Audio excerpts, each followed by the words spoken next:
ꯑꯍꯥꯟꯕ ꯃꯛꯇꯗ ꯃꯃꯤ ꯇꯤꯚꯤꯕꯨ ꯃꯤꯠꯌꯦꯡ ꯇꯥꯕꯤꯔꯤꯕ ꯈ꯭ꯋꯥꯏ ꯈꯨꯗꯤꯡꯃꯛꯀ ꯂꯣꯏꯅꯅ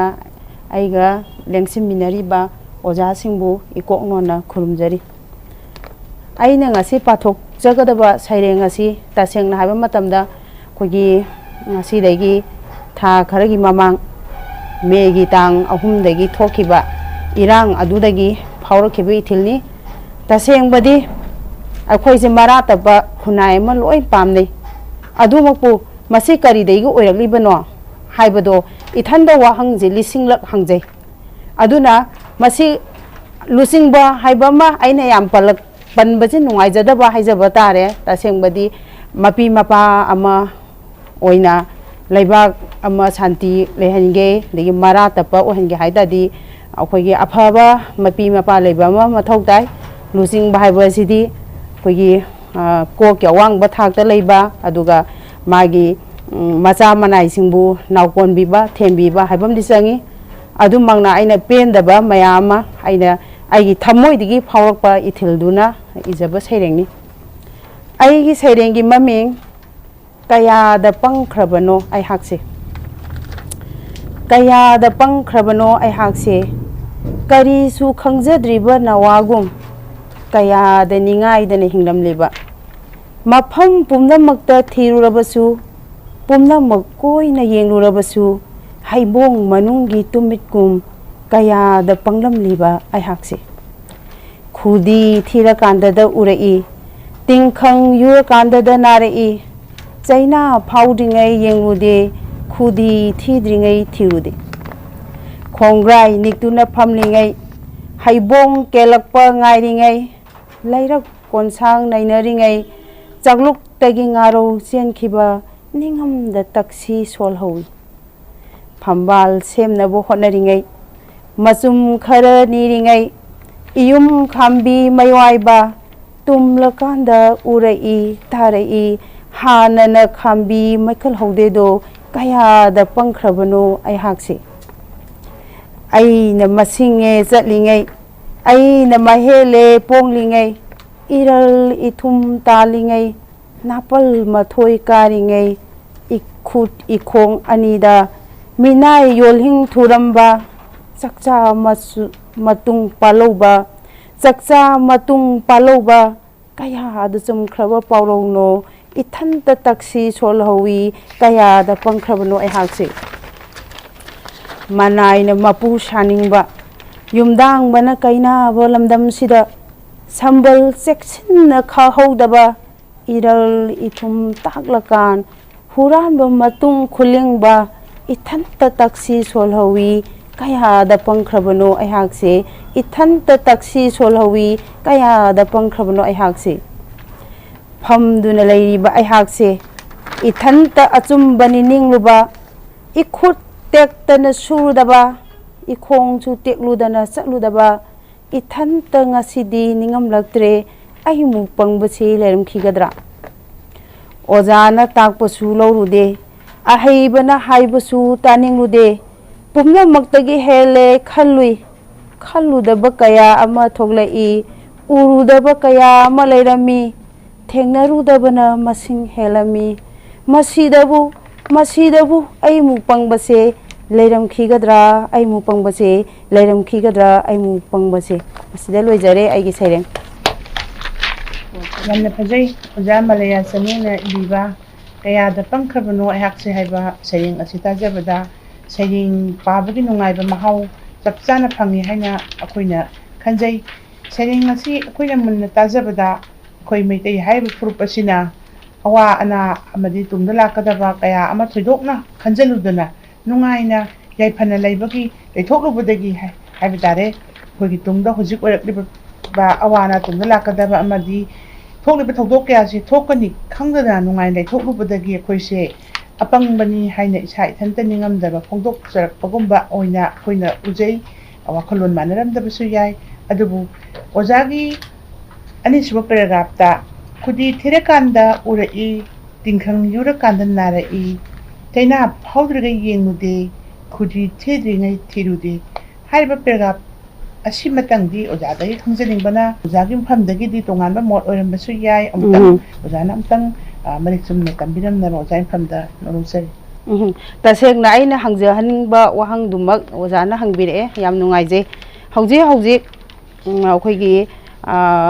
ꯑꯋꯥꯕꯅ ꯄꯣꯠꯂꯨꯝ ꯑꯣꯏꯅꯔꯤ ꯃꯁꯤ ꯀꯔꯤꯗꯒꯤꯅꯣ ꯍꯥꯏꯕ ꯃꯇꯝꯗ ꯑꯩꯈꯣꯏꯒꯤ ꯑꯦꯗꯃꯤꯅꯤꯁꯇ꯭ꯔꯦꯁꯟꯁꯤ ꯁꯣꯏꯔꯛꯄ ꯑꯣꯖꯥꯀꯣ ꯍꯥꯏꯕꯗꯤ ꯑꯦꯗꯃꯤꯅꯤꯁꯇ꯭ꯔꯦꯁꯟ ꯁꯣꯏꯔꯛꯄ ꯂꯩꯉꯥꯛꯂꯣꯟꯁꯦ ꯁꯣꯏꯔꯛꯄꯁꯤꯅ ꯑꯩꯈꯣꯏꯒꯤ ꯈꯨꯟꯗꯥꯃꯤꯟꯅꯔꯤꯕ ꯑꯩꯈꯣꯏ ꯃꯁꯦꯟ ꯐꯥꯎꯕ ꯑꯩꯈꯣꯏ ꯁꯥꯟꯇꯤꯁꯨ ꯂꯣꯏ ꯄꯥꯝꯃꯤ ꯑꯣꯖꯥꯀꯣ ꯄꯥꯝꯅꯗꯕ ꯀꯅꯥꯁꯨ ꯂꯩꯅꯗꯦ ꯃꯔꯥ ꯇꯞꯄ ꯑꯩꯈꯣꯏꯁꯦ ꯄꯥꯝꯅꯗꯕꯁꯦ ꯑꯝꯇ ꯌꯥꯎꯅꯗꯦꯀꯣ ꯇꯧꯕꯇꯕꯨ ꯄꯥꯝꯃꯦ ꯍꯥꯏꯅ ꯑꯗꯨꯝ ꯑꯃꯒ ꯑꯗꯨꯝ ꯑꯩꯈꯣꯏ ꯍꯥꯠꯅꯔꯤ ꯁꯨꯅꯔꯤ ꯑꯗꯩ ꯀꯥꯡꯂꯨꯞ ꯃꯁꯦꯟ ꯐꯨꯔꯨꯞ ꯃꯁꯦꯟ ꯌꯦꯡꯊꯤꯅꯔꯤ ꯃꯁꯤ ꯀꯔꯤꯗꯒꯤꯅꯣ ꯍꯥꯏꯕꯁꯦ ꯑꯩꯈꯣꯏꯅ ꯁꯣꯏꯕ ꯍꯥꯏꯇꯥꯔꯦ ꯑꯩꯈꯣꯏꯒꯤ ꯑꯩ ꯃꯉꯥꯏꯔꯦ ꯑꯩ ꯂꯣꯏ ꯈꯪꯉꯦ ꯑꯩꯅ ꯂꯩꯕ ꯀꯣ ꯑꯩ ꯏꯁꯥꯃꯛꯁꯦ ꯑꯩ ꯈꯣꯡ ꯈꯨꯠ ꯇꯦꯛꯄꯁꯨ ꯅꯠꯇꯦ ꯃꯤꯠ ꯅꯥ ꯑꯩꯈꯣꯏ ꯂꯣꯏ ꯌꯥꯎꯔꯤꯕ ꯉꯥꯛꯇꯅꯤ ꯕꯨꯙꯤ ꯂꯧꯁꯤꯡ ꯂꯣꯏ ꯌꯥꯎꯔꯤꯕ ꯉꯥꯛꯇꯅꯤ ꯑꯗꯨꯕꯨ ꯑꯩꯅ ꯇꯧꯔꯤꯕꯁꯤꯅ ꯂꯣꯏꯅꯃꯛ ꯆꯨꯝꯕ ꯃꯥꯅꯦ ꯍꯥꯏꯅ ꯏꯔꯥꯏ ꯍꯦꯛ ꯂꯥꯏꯊꯣꯛꯄ ꯌꯥꯝ ꯃꯨꯟꯅ ꯇꯁꯦꯡꯕ ꯍꯥꯏꯇꯥꯔꯗꯤ ꯑꯩ ꯍꯧꯖꯤꯛ ꯂꯥꯛꯀꯗꯣꯏꯁꯤ ꯁꯩꯔꯦꯡꯁꯦ ꯑꯩꯈꯣꯏ ꯂꯣꯏꯅ ꯏꯖꯕ ꯋꯥꯅꯤ ꯑꯗꯨꯕꯨ ꯑꯩꯈꯣꯏꯒꯤ ꯍꯧꯖꯤꯛ ꯂꯩꯔꯤꯕꯁꯤꯗꯤ ꯄꯦꯟꯗꯕꯗꯨꯅꯤ ꯑꯣꯖꯥ ꯑꯩꯅ ꯐꯣꯡꯗꯣꯛꯆꯔꯤꯁꯦꯀꯣ ꯍꯥꯏꯕꯗꯤ ꯈꯨꯗꯤ ꯊꯤꯔꯀꯥꯟꯗ ꯈꯪꯉꯛꯑꯦ ꯍꯥꯏꯕꯒꯤ ꯋꯥꯍꯟꯊꯣꯛꯇꯤ ꯀꯩꯅꯣ ꯍꯥꯏꯕꯗ ꯍꯧꯖꯤꯛꯁꯦ ꯍꯣꯏ ꯑꯐꯕꯁꯤ ꯂꯣꯏ ꯑꯣꯏꯅꯤꯡꯉꯤꯕ ꯉꯥꯛꯇꯅꯤꯀꯣ ꯑꯩꯈꯣꯏꯒꯤ ꯂꯩꯕꯥꯛ ꯉꯥꯛꯏꯕ ꯂꯩꯕꯥꯛ ꯃꯄꯨꯁꯤꯗꯨ ꯉꯥꯏꯔꯦ ꯁꯥꯟꯇꯤ ꯂꯣꯏ ꯊꯝꯅꯤꯡꯒꯅꯤ ꯑꯗꯨꯕꯨ ꯀꯔꯤꯒꯨꯝꯕ ꯑꯝꯗ ꯁꯣꯏꯈꯤꯕ ꯍꯥꯏꯇꯥꯔꯦꯀꯣ ꯑꯗꯣ ꯁꯣꯏꯈꯤꯕꯁꯤꯗ ꯀꯩꯗꯧꯋꯦ ꯍꯥꯏꯕ ꯃꯇꯝꯗ ꯑꯩ ꯀꯣꯟꯅ ꯈꯪꯉꯛꯄꯗꯣ ꯑꯩꯅ ꯁꯤꯃ ꯇꯧꯈꯤꯕꯗꯒꯤ ꯏꯔꯥꯡ ꯊꯣꯛꯑꯦ ꯅꯠꯇ꯭ꯔꯥ ꯑꯁꯨꯃꯥꯏꯅ ꯂꯩꯈꯤꯕꯗꯣ ꯑꯗꯨꯒꯤꯗꯨ ꯈꯤꯇꯪ ꯑꯩꯅ ꯁꯤꯗ ꯄꯥꯟꯁꯤꯟꯖꯕꯅꯤ ꯑꯣꯖꯥꯕꯨ ꯍꯣꯏ ꯌꯥꯝꯅ ꯑꯔꯊ ꯂꯩꯕ ꯃꯅꯨꯡ ꯍꯨꯠꯅ ꯄꯥꯈꯣꯡ ꯆꯜꯂꯤꯕ ꯑꯃꯗꯤ ꯄꯥꯈꯣꯡ ꯐꯣꯡꯕꯤꯔꯤꯕ ꯋꯥꯍꯩ ꯄꯔꯦꯡꯁꯤꯡ ꯍꯥꯏꯅ ꯂꯧꯖꯩ ꯌꯥꯝ ꯐꯖꯩ ꯑꯣꯖꯥꯒꯤ ꯁꯩꯔꯦꯡꯁꯤꯡ ꯑꯁꯤ ꯃꯇꯨꯡꯗꯁꯨ ꯑꯗꯨꯝ ꯁꯩꯔꯦꯡ ꯀꯌꯥ ꯑꯃꯁꯨ ꯏꯕꯤꯔꯛꯀꯅꯤ ꯍꯥꯏꯅ ꯑꯁꯥ ꯊꯝꯖꯔꯤ ꯊꯥꯒꯠꯆꯔꯤ ꯑꯣꯖꯥ ꯁꯟꯖꯦ ꯑꯦꯟ ꯃꯂꯌꯥꯆꯅꯨꯒꯤ ꯀꯌꯥꯗ ꯄꯪꯈ꯭ꯔꯕꯅꯣ ꯑꯩꯍꯥꯛꯁꯦ ꯑꯩꯍꯥꯛ ꯍꯥꯏꯕꯁꯤ ꯃꯅꯤꯄꯨꯔꯒꯤ ꯂꯩꯕꯥꯛ ꯉꯥꯛꯂꯤꯕ ꯂꯨꯆꯤꯡꯕꯁꯤꯡꯕꯨꯅꯤ ꯍꯥꯏꯅ ꯑꯩꯈꯣꯏꯅꯁꯨ ꯂꯧꯖꯔꯦ ꯃꯇꯥꯡ ꯑꯁꯤꯗ ꯑꯩꯈꯣꯏꯒꯤ ꯑꯣꯖꯥ ꯃꯂꯌꯥꯅ ꯑꯩꯈꯣꯏ ꯇꯨꯝꯃꯤꯉꯩꯗ ꯈꯪꯍꯧꯗ꯭ꯔꯦ ꯑꯩꯈꯣꯏꯅ ꯀꯔꯤꯒꯨꯝꯕ ꯃꯇꯝꯗ ꯂꯝꯕꯤ ꯆꯠꯄ ꯃꯇꯝꯗ ꯈꯨꯗꯤ ꯊꯤꯔ ꯃꯇꯝꯗ ꯑꯁꯣꯏꯕꯗꯣ ꯑꯗꯨꯒꯨꯝꯕ ꯑꯇꯣꯡ ꯑꯀꯨꯠꯁꯤꯡ ꯑꯗꯨ ꯈꯪꯉꯛꯑꯦ ꯇꯤꯡꯈꯪ ꯌꯨꯔꯀꯥꯟꯗ ꯇꯤꯡꯈꯪ ꯈꯪꯉꯦ ꯑꯁꯨꯃꯥꯏꯅ ꯇꯧꯗꯅ ꯑꯩꯈꯣꯏꯅ ꯑꯁꯣꯏꯕ ꯎꯔꯕ ꯃꯇꯝꯗ ꯑꯁꯣꯏꯕꯗꯨ ꯈꯪꯉꯦ ꯁꯣꯏꯗ꯭ꯔꯤꯉꯩꯗꯤ ꯑꯩꯈꯣꯏꯅ ꯁꯣꯏꯔꯣꯏꯗꯕꯩ ꯅꯤꯡꯗꯅ ꯂꯩꯊꯣꯛꯎꯔꯦ ꯑꯩꯈꯣꯏ ꯃꯪꯂꯥꯛꯅꯔꯨꯔꯦ ꯍꯥꯏꯕꯗꯤ ꯑꯏꯕꯤꯅ ꯂꯩꯉꯥꯛ ꯑꯁꯤꯒꯤ ꯃꯍꯨꯠ ꯁꯤꯟꯗꯨꯅ ꯑꯏꯕꯤꯅ ꯑꯩꯍꯥꯛ ꯍꯥꯏꯗꯨꯅ ꯁꯤꯖꯤꯟꯅꯔꯤ ꯑꯏꯕꯤꯅ 이쿠 떼ꯛꯇꯅ 수루드레 이콩 떼ꯛꯇ나 썰루드레 아주마 이콩 이쿠수 떼ꯛ다바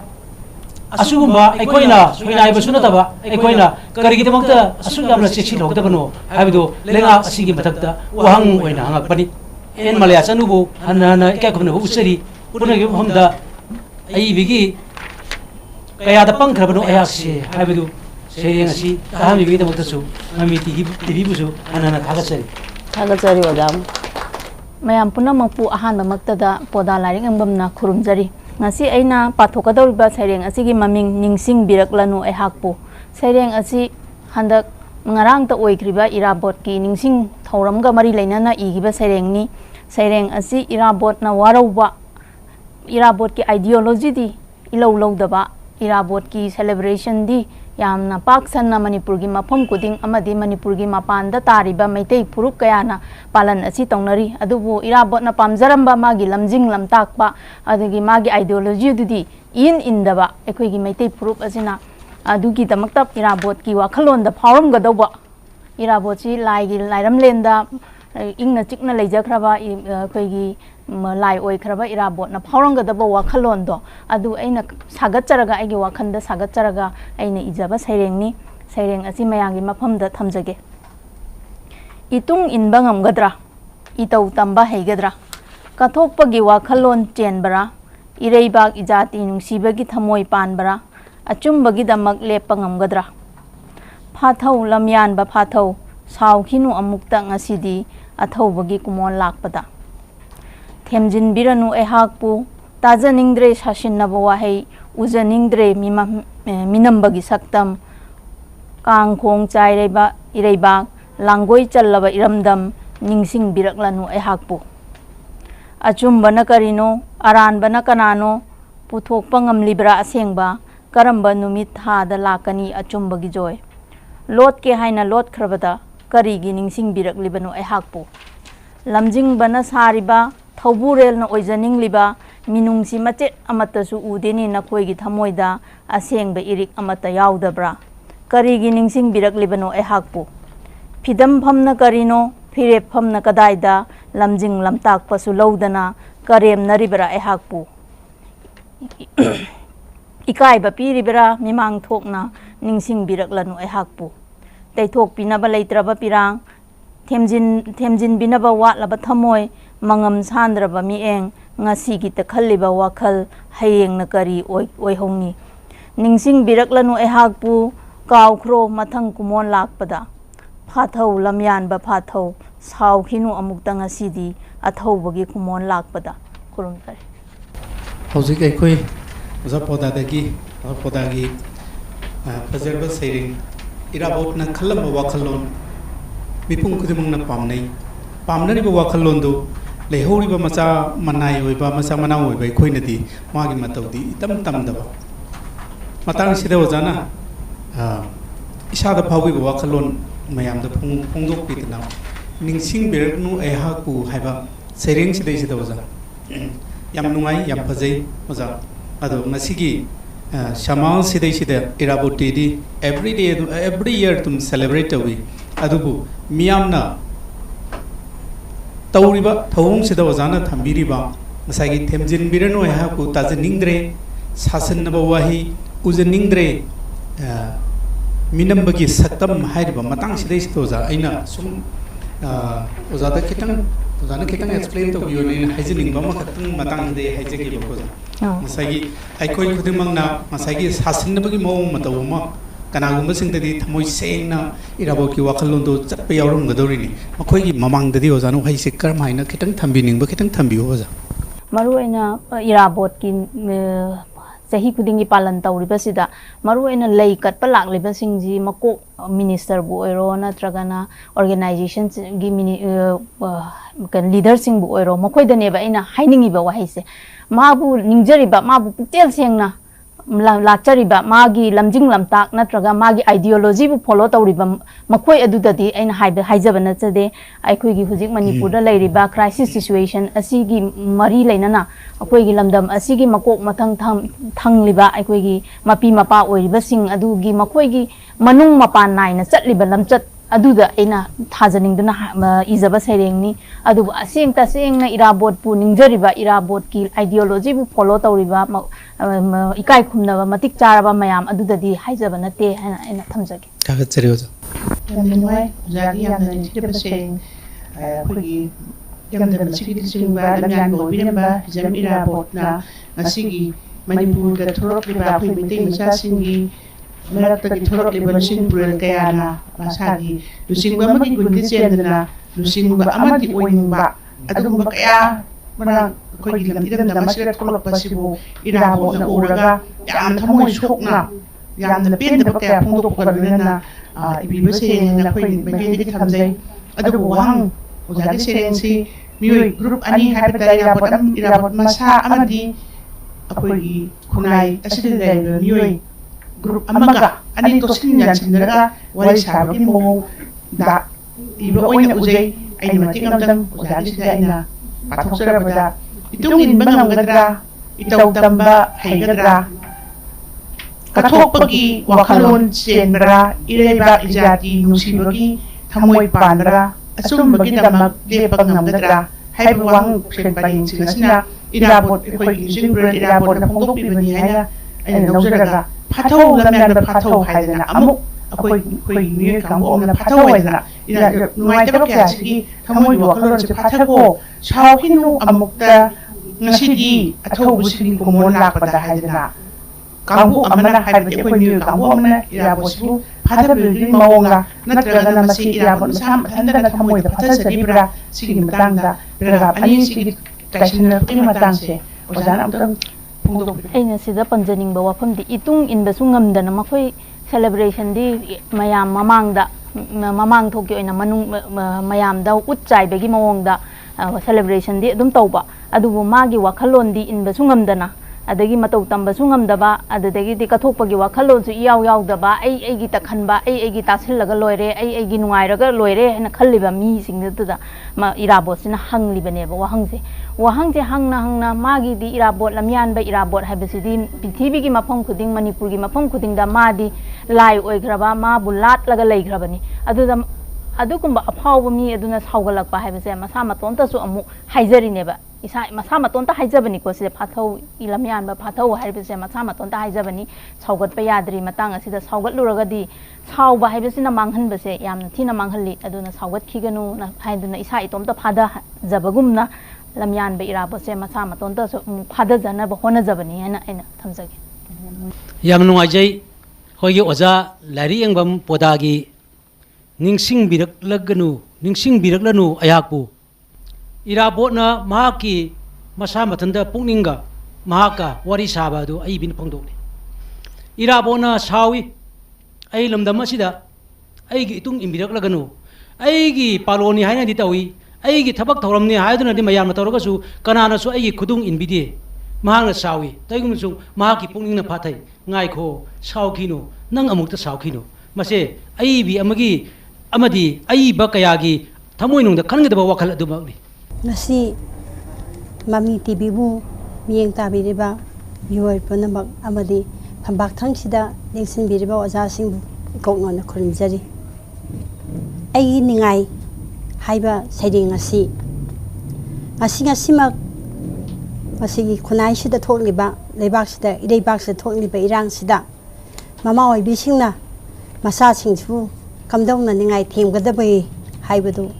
ngasai khoina angang oingaida mama mapada masana ningai tawba matamda ngamok lebiyo na tawi adubo hojike irang sidadi masa singsina ningai tawba matamda lanthengna nabagi damata khuju khulai oina piyo ima khuju khulai piyo leba ngawluke haina damaina oina angang singna ningai oina tawrakle haibawa akhogi kanoda wakhanda ijaba sairengni aigi saireng ningai lalak sidai chanupa ngamok laibiyo kapladre ngasidi tawre akan baningai ngasidi tawre akan baningai lanphamda changluge ima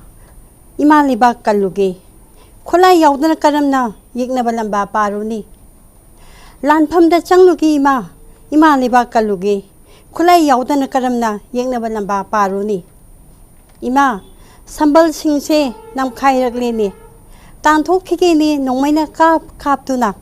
ima nongmai leibiyo ima nongmai bebiyo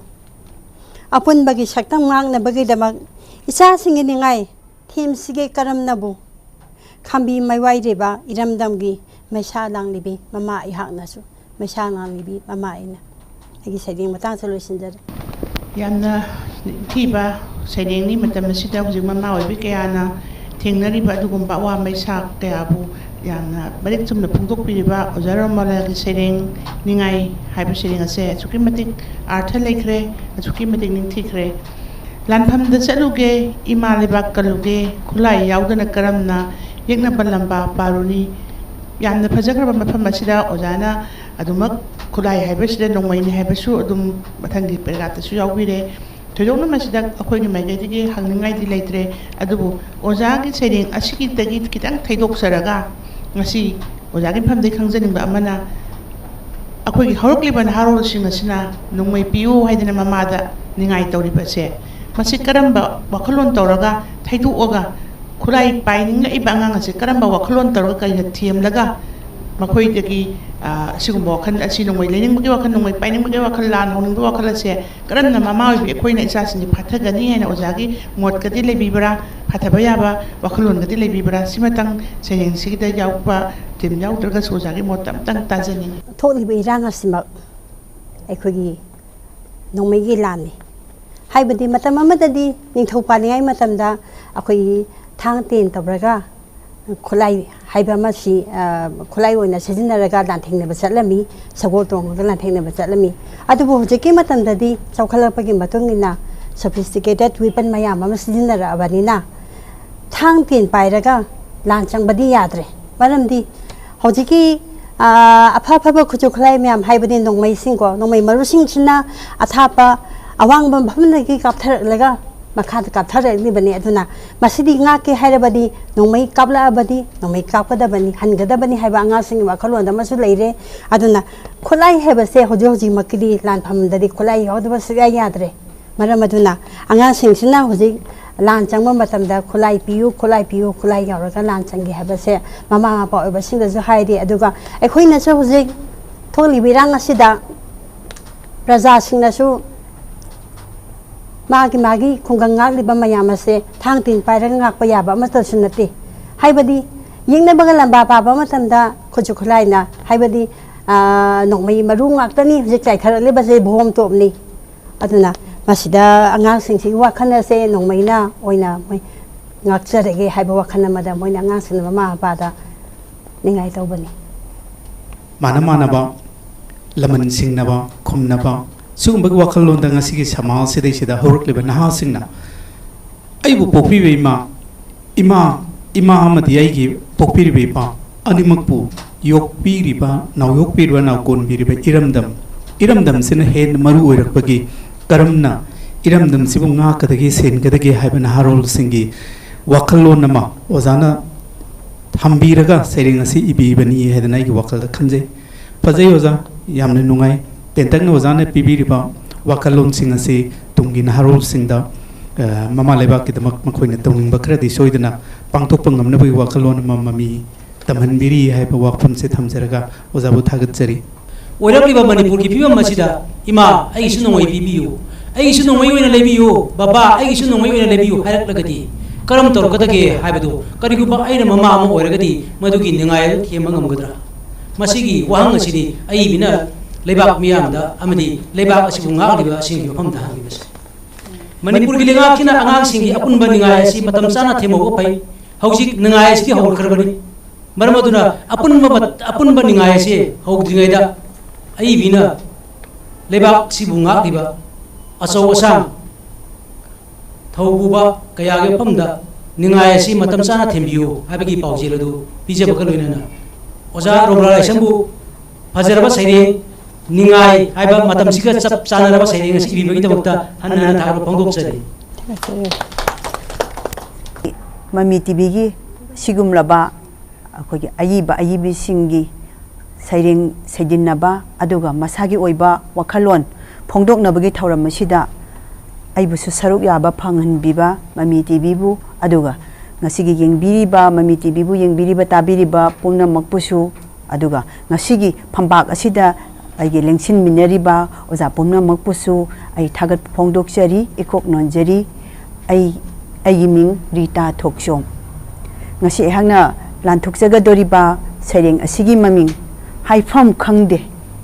ngasigi khanghaudana thoklakliba tangdu leita daba mikap mirau kholan thallaba iramdam asigi awaba mayam se urbasida aisu phumbangnaba mapoe aduna haifam khangde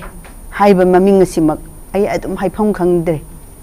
kari haina haigadabono aduga thamoigida aina kitang phaurakpa khrado ai mayamda khudol tamjabani mayamna pabiraga tabiraga mayamgi wakhallondo phongdokpira o haina ai mayamda thamjari aigi serengi maming haifam khangde igi isel phanabani haksang phanabani haiduna nungdarsu nokadara igi isel phanabani haksang phanabani haiduna nungdarsu nokadara kokthakta maibu hairaga hatke tupke tanaraga karamna pukning leitagani nongna wawa suraga isau thokpa natana isau hana thokhanba laimakna phau ngamgadra santi laubadi santi lau yadare mingse santi kauradra takpirone lusingba humfuda tara mangkhare yankhai ama kaidauri lalakta lalolibra kari thaurang paikhatli lamhen tu hen machasing serak piba yadribara taning di oksare longnam haiba koyomba taning di oksare longnam haiba koyomba khongnang na khoijai oiraga samuna khoichak oiduna nganapta khoibu thakpiranu khongnang na khoijai oiraga samuna khoichak oiduna nganapta khoibu thakpiranu ꯆꯦꯡꯒꯗꯧꯕ ꯈ꯭ꯋꯥꯡꯗꯗꯤ ꯆꯦꯡꯗꯗꯅ ꯁꯦꯒ꯭ꯔꯥꯛꯇ ꯆꯦꯡꯕ ꯈꯣꯏꯃꯨꯋꯣ ꯆꯦꯡꯒꯗꯧꯕ ꯈ꯭ꯋꯥꯡꯗꯗꯤ ꯆꯦꯡꯗꯅ ꯁꯦꯒ꯭ꯔꯥꯛꯇ ꯆꯦꯡꯕ ꯈꯣꯏꯃꯨꯋꯣ ꯇꯧꯕꯤꯔꯅꯣ ꯅꯇꯥꯠꯇꯣ ꯇꯥꯖꯅꯤꯡꯗ꯭ꯔꯦ ꯅꯈꯣꯟꯖꯦꯜ ꯌꯦꯡꯖꯅꯤꯡꯗ꯭ꯔꯦ ꯅꯁꯛꯁꯨ ꯑꯣꯛꯂꯦ ꯄꯦꯜꯂꯦ ꯍꯦꯟꯃꯟꯈ꯭ꯔꯦ ꯏꯪꯈꯣꯜꯗ ꯁꯟ ꯆꯪꯕꯗꯤ ꯇꯥꯟꯒꯦ ꯍꯥꯏꯕ ꯈꯟꯗꯅ ꯁꯝꯕꯜꯅ ꯍꯋꯥꯏ ꯃꯇꯣꯜ ꯆꯥꯕꯗꯤ ꯑꯣꯛꯂꯦ ꯄꯨꯡꯄꯦꯜ ꯄꯦꯟꯖꯔꯦ ꯈꯨꯔꯛꯀꯤ ꯏꯅ ꯂꯥꯏ ꯁꯥꯔꯅꯨ ꯁꯥꯔꯤꯉꯩꯗ ꯌꯩꯖꯍꯧ ꯍꯨꯔꯥꯟꯕ ꯃꯇꯨꯡ ꯃꯩꯔꯤꯡꯕ ꯇꯥꯗꯨꯅꯕꯨ ꯇꯣꯛꯆꯅꯤ ꯄꯨꯝꯅꯃꯛꯄꯨ ꯑꯃꯨꯛ ꯍꯟꯅ ꯈꯨꯔꯨꯝꯖꯔꯤ ꯑꯩꯈꯣꯏꯒꯤ ꯑꯣꯖꯥ ꯔꯤꯇꯥꯒꯤ ꯍꯥꯏꯐꯝ ꯈꯪꯗꯦ ꯍꯥꯏꯕ ꯁꯩꯔꯦꯡꯁꯤꯗꯩꯁꯤꯗ ꯉꯁꯥꯏꯒꯤ ꯌꯥꯎꯔꯤꯕ ꯏꯪꯈꯣꯜꯗ ꯁꯟ ꯆꯪꯕꯗꯤ ꯇꯥꯟꯒꯦ ꯍꯥꯏꯕ ꯈꯟꯗꯕ ꯍꯥꯏꯕ ꯁꯨꯃꯥꯏꯅ ꯑꯩꯈꯣꯏꯒꯤ ꯋꯥꯍꯩ ꯈꯔ ꯊꯝꯕꯤꯔꯤꯕ ꯑꯗꯒꯤ ꯂꯝꯍꯦꯟ ꯇꯨꯍꯦꯟ ꯃꯆꯥꯁꯤꯡ ꯆꯩꯔꯥꯛ ꯄꯤꯕ ꯌꯥꯗ꯭ꯔꯤꯕ꯭ꯔꯥ ꯍꯥꯏꯕ ꯃꯁꯤꯒꯤ ꯁꯃꯥꯖꯗ ꯀꯅꯥꯒꯨꯝꯕ ꯈꯔꯅ ꯑꯥꯏꯟꯒꯤ ꯃꯊꯛꯇ ꯂꯩꯗꯅ ꯑꯔꯥꯟꯕ ꯊꯕꯛ ꯇꯧꯔꯒꯗꯤ ꯂꯩꯔꯤꯕ ꯂꯩꯉꯥꯛꯀꯤ ꯋꯥꯌꯦꯜ ꯄꯊꯥꯞꯅ ꯑꯥꯏꯟꯗꯨ ꯁꯤꯖꯤꯟꯅꯗꯨꯅ ꯁꯥꯟꯇꯤ ꯂꯥꯛꯍꯟꯅꯅꯕ ꯊꯕꯛ ꯊꯧꯔꯥꯡ ꯄꯥꯏꯈꯠꯄ ꯇꯉꯥꯏ ꯐꯗ꯭ꯔꯕ꯭ꯔꯥ ꯍꯥꯏꯗꯅ ꯑꯣꯖꯥꯅ ꯄꯥꯎꯖꯦꯜ ꯑꯃꯈꯛ ꯄꯤꯕꯤꯕꯁꯦ ꯌꯥꯝꯅ ꯅꯨꯡꯉꯥꯏ ꯌꯥꯝꯅ ꯐꯖꯩ ꯑꯣꯖꯥꯒꯤ ꯁꯩꯔꯦꯡꯗ ꯌꯥꯎꯔꯤꯕ ꯋꯥꯍꯩꯒꯤ ꯂꯩꯆꯜ ꯌꯥꯝ ꯐꯖꯩ ꯑꯗꯨꯅ ꯍꯥꯏꯔꯤꯕꯁꯤꯡꯁꯦ ꯇꯧꯗ꯭ꯔꯒꯗꯤ ꯍꯨꯔꯥꯟ ꯃꯇꯨꯡ ꯃꯩꯔꯤꯡꯕ ꯍꯥꯏꯕꯗꯣ ꯇꯥꯗꯨꯅ ꯇꯣꯛꯆꯅꯤ ꯍꯥꯏꯗꯅ ꯑꯣꯖꯥꯅ ꯄꯥꯎꯖꯦꯜ ꯑꯃꯈꯛꯁꯨ ngasi matam siga sana na pibiri aduna hojikse ozana ibiriba sidai sida haibiriba wahai singsigi marakta lai magna phawba ngamoidoba thabak thorum kayama ngasi gidi aikoi mayam sidai sida tawrakli haibidi kudamoina nong wa suragi isingi chau thokpani nong tadani chau thon ngamgadra haina ozana thambiriba se wafam sidai sida samaj sida ozana pibi ningba pauzen kharatang sandongna haibirati koi nungai gini khanjei oza Thagachari Oja Ramesh Akhoi hojik thoiba irangsi oina aidum hajarage ko irangsi da praja lanjadaba mi amada khut tharuba su nataba yumda tumdana hiptana magi mathau nomagi sujaruraga pothadana lejariba mi singsida landare ko mi phatta kharana aidi mukhoi lalhoba haitare lalhoba kharana mukhoi landare masada pakpa phidegi hena karigumba henba ama magi upuda leiba paisa manakta leiba khogi karigumba pot ahenba mapai dagai thawai khubak ta haptuna sele adu oiba tarabadi mukhoi mafam rang khangdana selektana thongna wana thawai dabu hingadi haina sele adudi akhoi bu kanbiu haidana Lega sida haijare adu mokhoina adu kanbibam thoktabara kanbidi habanate thamdaba yadabagi thambiri hingdaba yadabagi sari mokhoina thai haba isingdo tabada khoi ngamdi hoi ngahaki geno tawgre hairagasu asi am kuina kayam kuina khoi leigidori bano haibe adugi hojiki khogi angam basingsina lengang mapu singsina wayen bizar tawbanga mi basingsina mokhoina khalibo bakhalon sidi akhogi ising nong tadan ising zawhallu haibaga chapmanana praja singsida achauba poluma ma pibiriba mayam puning phathabiu karamaina phathadoriba magi nupadi halaktere masana changai lektebagi ngauri ma anaba kaya amari lipkem da layeng bangamdana sigare achumba lambida athuba matamda khogi waroisinse puraktana mayamse santi oina hingminaba pami simatang thamjage aroibada yamna nungai ai bigi wakhalbon phajaba kaya sipungdo bilapagi da pakhong ta thalaba ai bigi saide sibuta jiruda mipung kudi makta pakhong ta thalan bang magi da makta ai bigi chomni tabu hanna thagat sa pagloina da ai bigi phom da thagat sa pagok chari aina ngasi pajagador be saireng ngasi maming mikap thoklo hawgatlo aigi saireng sigi maramda ai pareng amani dang hajaramge saireng si hauji thokliba manipur gi mihat mipul misi minana thallaba irang maraksida misam mamana khalliba wakhal upai leitana khangiba pumbasi una kanbige khalaktraba lengaksida wakatsa bagaloinana aikoi pumbasu haurasi hauba matam oiragle haibasi utpoen izabani aigi sairegi maming mikap thoklo hawgatlo palemna kaure hawgatlo kaurasi palem ima tang sonjabase penjade da imao kari supang mangamjade ꯊꯃꯣꯏꯅꯨꯡꯗ ꯏꯃꯥꯕꯨ ꯏꯔꯥꯠꯆꯕꯁꯤ ꯅꯠꯇꯅ ꯏꯃꯥꯡꯗ ꯃꯤꯠꯃꯥꯡꯃꯛꯇꯗ 이hin나 hin사나 세가이두나 사락 담비레 나사싱부 이마 마쳇 마뚝 깍탓비라시 파우바다 진반 강락히드라바 마피 마파 오이부기 송톡비락드라바 마사싱기다막 나칸나기 당창 삿두나 라만 콤비게드라 닝제루바 콧띠 뚱분나 카레 nga나 와강게 칼루바 이싱다부 빤그라바 포친그라바 진반나부 까나다노 ngang 시다부 이마 시군바 마피 마파기 마자 오이루바 이코이나부 까리 tauba ngamjagani khangde ima palem apokpi nangbudi awaba tahanningsde sethanningsde macet waruraga kaidawni laklo imabu kallasi idu ningthau lisingni namom oibisu kayani napari namom kayana changli imagi damak aroi balanjang kathokli thawai piri ikheng pangli lanbung sidabu karigi imana mi pantang jaruni adubu mi paijai kijai ima adu ngaigum yathangdo British Crown gi Maharani Victoria gi order lakibado athauba anina phasi sagai ka garbatung no capital punishment only life imprisonment Bir Tikendrajit Thangal General hat payade haina hat kanu kari dikana kibage maitan na wakai kharbatung lakhiba order duna kana khide ahoina dum ningam khide aduna leibak macha sa imabu kalhorasi khangen pham yaudringai khambi maikello ipam mai heure imana saram phundringai idu ningthau chelaklo ipam khambi mai heure lojare oda hang gachani ma akoi matemta oda hajarake British Crown gi Maharani Victoria gi order lakhibado athauba anina phasi sagai ka khabatung no capital punishment only life imprisonment B Tikendrajit Thangal General hat payade haina hat kanu sigi mate kharase oragi mo thajitang hongdok te ora tajen eno nimasi akhogi itihasta haugharbani itihasna dum saki oigre matamdugi Bir Tikendrajit amadi Thangal General anisi matamdugi Manipur gi ningthauda lan haubani moisi leingaki against leba mayok ta lebani na makhoise matamdugi sarkar na moibu maran pibani accuse amane na pibadu da matamdu da de akhoisi British ki makada le British ki sason lengak sason makada le ramani na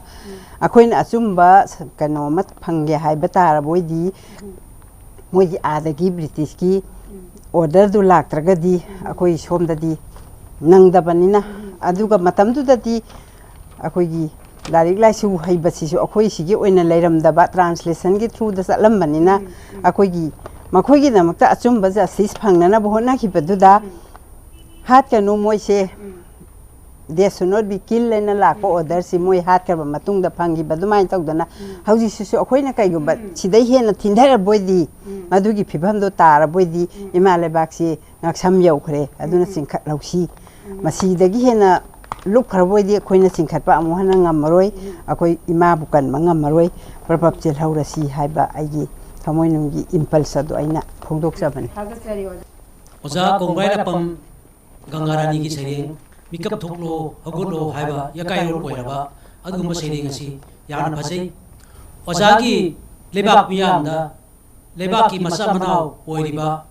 amadi mipum kudimakta hagolo haina yakai ro koina sakliba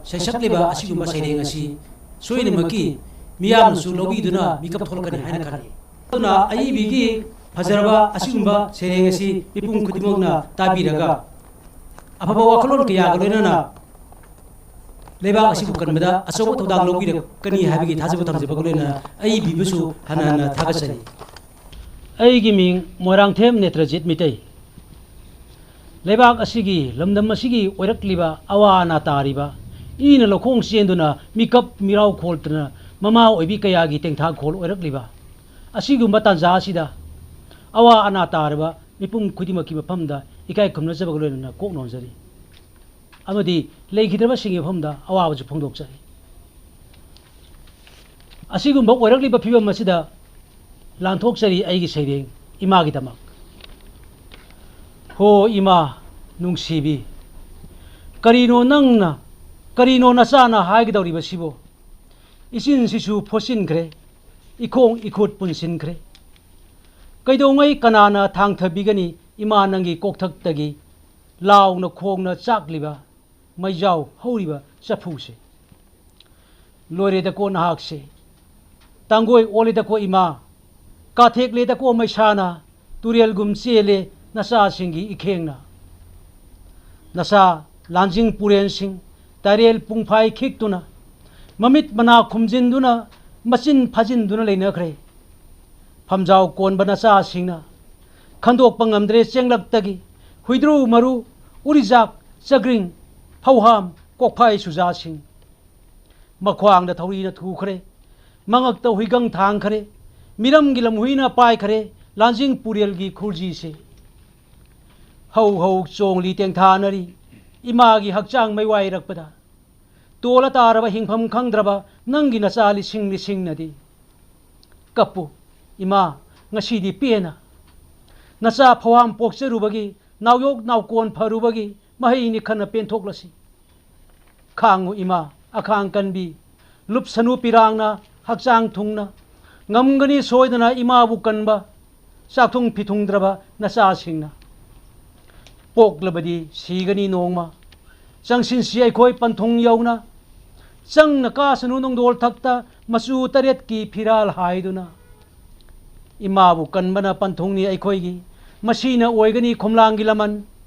अंगांग बा इखेंगी मुसिल्लबा मसुबु संगरी मसु हानगुम संगबानबा लाकलो yellow missing सेंगलबा सलाय Taret की मचा सिंग लाउरसी खोलाव अपुनबा ओइना चंगसिल्लसी मांगलोमदा इमागिदमक पुनः खुरुमजरी निप्रजित मोयरांग थीमगी इमागिदमक हाइना मिफोनबा सेरेंग असि असुकी मतिक फजख्रे हाइबदी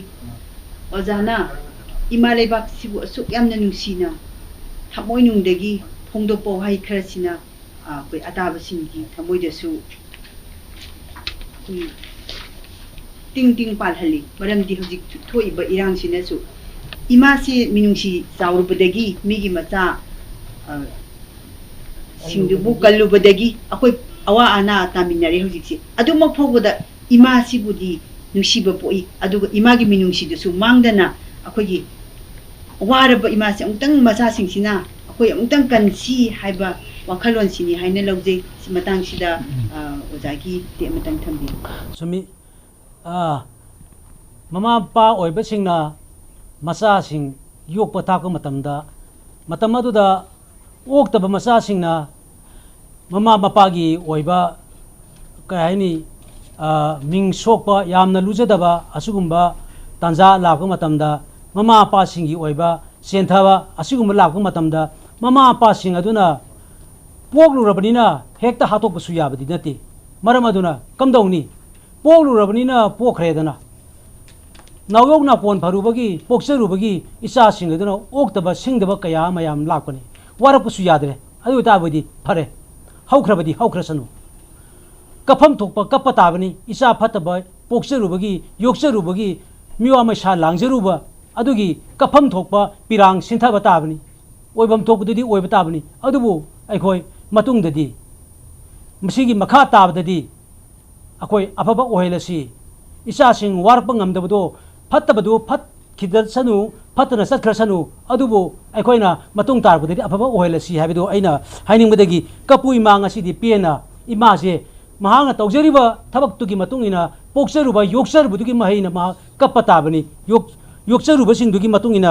फवाम पोक्चरुबदुना मा कपसबनी नावयोग नाकोन फरुबगी मदुगी महिनी खना पेंथोकपा ताबनी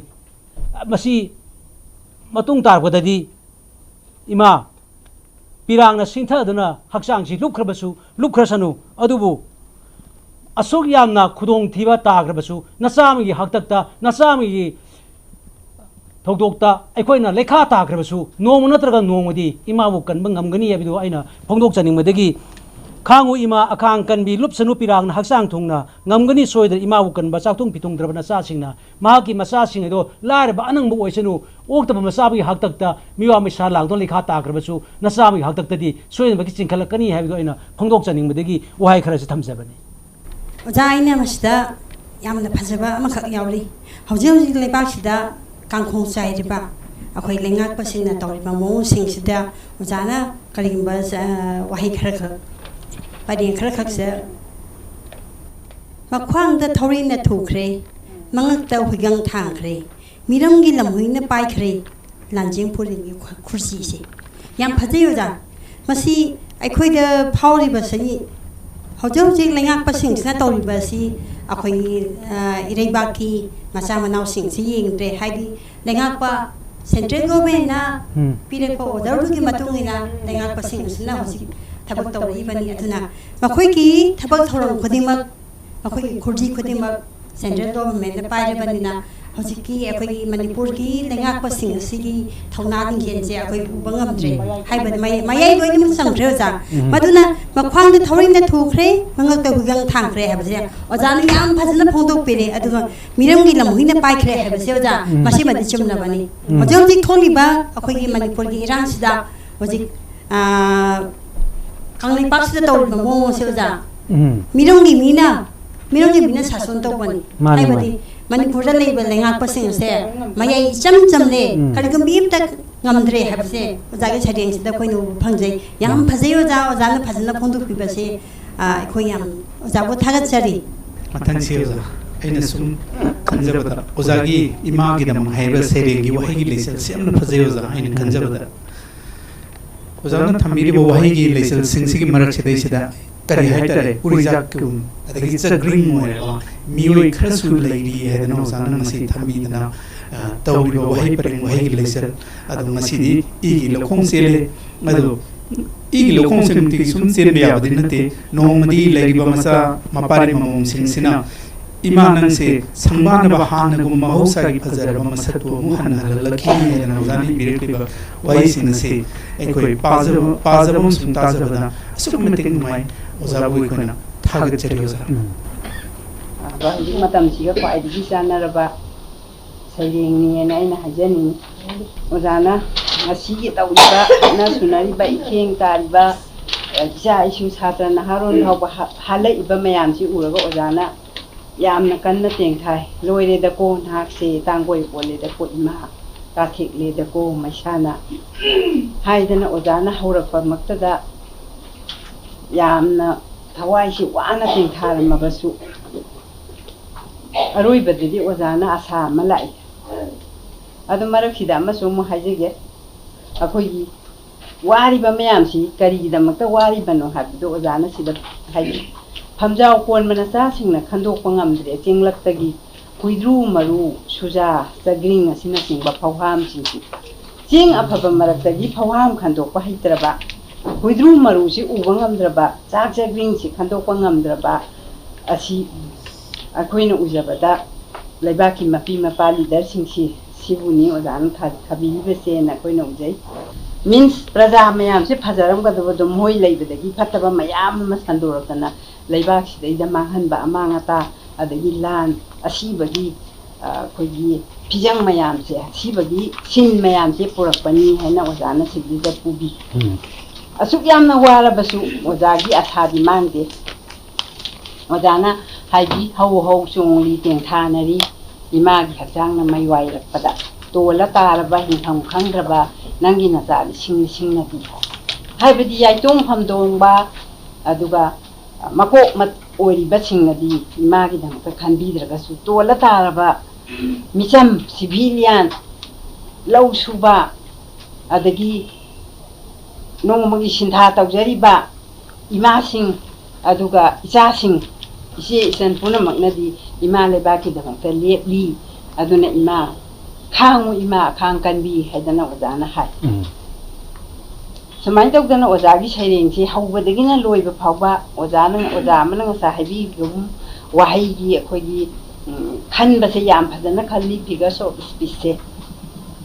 loire ko ima tangoi ole ko nang sen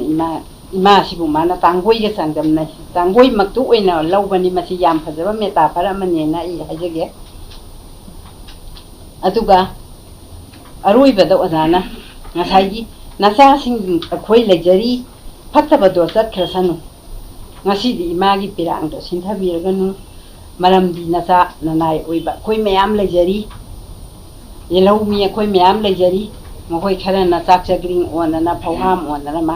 mang thokpira boisu aikoi ni imabu kangani haidana sigumba asana pikthanba thaireng amani aduna ojagi se asa mangdri asa leiri haiba uli imale ba ki damakta macha sing mayam leiri haiba utli mate ayogi thaki awang ba postmodernism gi thaireng amani na I hojege Oja Gangani bu thagat chari